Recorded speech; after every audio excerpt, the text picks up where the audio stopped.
నాయుడు పట్టించుకోవద్దని చెప్తా ఉన్నాడు కదా అని చెప్పి వదిలేసిన పరిస్థితులు.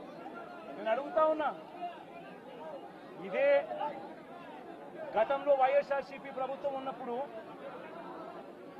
ఏ రోజు కూడా తెలుగుదేశం పార్టీ వాళ్ళని చంపండి, తెలుగుదేశం పార్టీ వాళ్ళని కొట్టండి, తెలుగుదేశం లబ్ధిదారులకు మేలు చేయకుండా వదిలేయండి అని ఏ రోజు ఇన్స్ట్రక్షన్స్ ఇవ్వలేదు. ప్రతి అక్క చెల్లెమ్మ కూడా బయటికి పోతే తన ఫోన్లో దిశ యాప్ ఉండేది. ఆపదలో ఉంటే 5 సార్లు ఫోన్ షేక్ చేసినా లేదా SOS బటన్ నొక్కితే చాలు పోలీసులు వెంటనే వచ్చి అక్క ఏమైంది అని చెప్పి తోడుగా ఉండే పరిస్థితులు గతం. ఈరోజు పరిస్థితులు ఏమిటి? లా అండ్ ఆర్డర్ పూర్తిగా దిగజారిపోయిన పరిస్థితులు కనిపిస్తూ ఉన్నాయి. ఎందుకు ఈ మాదిరిగా జరుగుతూ ఉంది?